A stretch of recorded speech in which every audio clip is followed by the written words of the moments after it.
Dan kita sudah menyatakan bahwa akan bekerja sama bersama-sama. Jadi itulah yang bisa saya sampaikan pada saat ini. Menuju pemilu 2024, bakal calon presiden berlomba untuk mendapatkan dukungan partai politik. Di antaranya ada nama-nama Ganjar Pranowo, Anies Baswedan, dan juga Prabowo Subianto. Dari perhitungan banyaknya partai politik, sampai Agustus 2023, Prabowo Subianto mendapatkan dukungan dari partai politik terbanyak. Namun, pada hari Senin, 28 Agustus 2023, Hanura secara resmi mendeklarasikan dukungannya terhadap Ganjar Pranowo. Apakah itu cukup?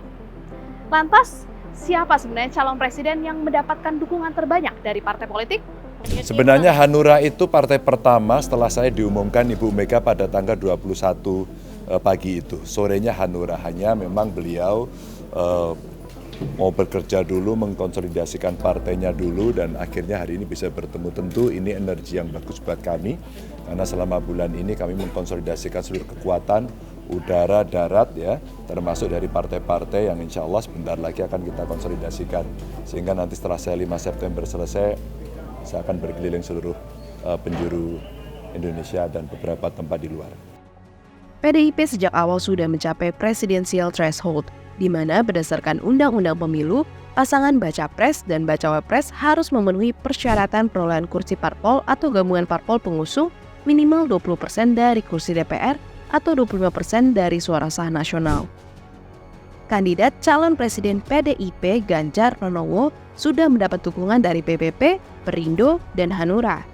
Dukungan kepada Ganjar sebenarnya juga datang dari PSI. Partai itu bahkan sudah menyebutkan lebih dahulu nama Ganjar sebagai calon presiden sebelum dideklarasikan oleh PDIP. Akan tetapi, PSI tak dilirik oleh PDIP untuk ikut dalam koalisi mereka demi memenangkan Ganjar pada Pilpres 2024. Sementara kandidat bakal calon presiden yang lain, Prabowo Subianto dan Anies Baswedan, juga sudah memenuhi ambang batas pencalonan presiden sejauh ini karena sudah mendapat koalisi parpol pendukung mereka.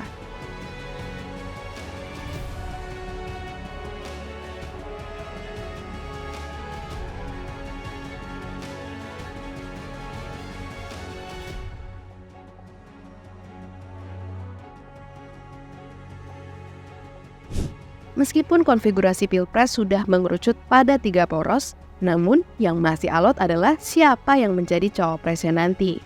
Menurut Adi Praitno, sudah ada 7 nama yang beredar dan semuanya potensial menjadi calon wakil presiden. Pemetaan baca pres dan bacawa pres tentu memunculkan berbagai kemungkinan perpecahan koalisi parpol, seperti P3. Partai ini bermanuver mengajak PKS dan Demokrat. Dalam deklarasi dukungan Hanura terhadap Ganjar, Ganjar menjawab terkait dengan manuver ini.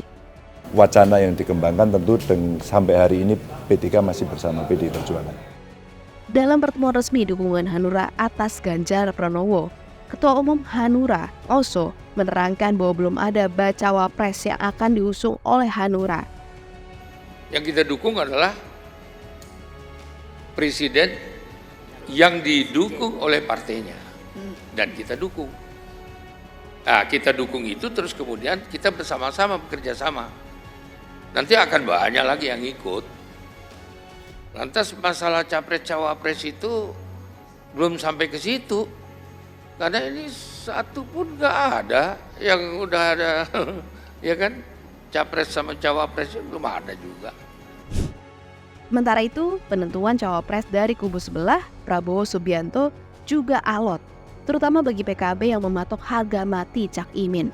Bahkan, sangat mungkin PKB angkat kaki jika Cak Imin tak dipilih oleh Prabowo. Skenario terburuknya, Prabowo maju dengan Golkar dan PAN, meski tanpa PKB. Jika PKB hengkang, apakah Ganjar Pranowo akan memilih Cak Imin sebagai bakal calon wakil presidennya? Oh belum, sama-sama saling menjajaki. Karena kita sebenarnya punya chemistry di bawah itu sama. Tapi tentu saja pilihan diserahkan pada masing-masing. Teka-teki koalisi partai politik pendukung baca pres atau bakal calon presiden 2024 semakin tergambar. Dan tentunya juga susunan dari calon wakil presiden juga mungkin sudah ditetapkan. Namun, bagaimana menurutmu? Apakah ada prediksi dari baca pres dan juga bacawa pres yang sudah ada dan kamu dukung? Taruh pendapatmu di kolom komentar di bawah dan jangan lupa saksikan Ada Apa Hari Ini hanya di YouTube Tempo.co.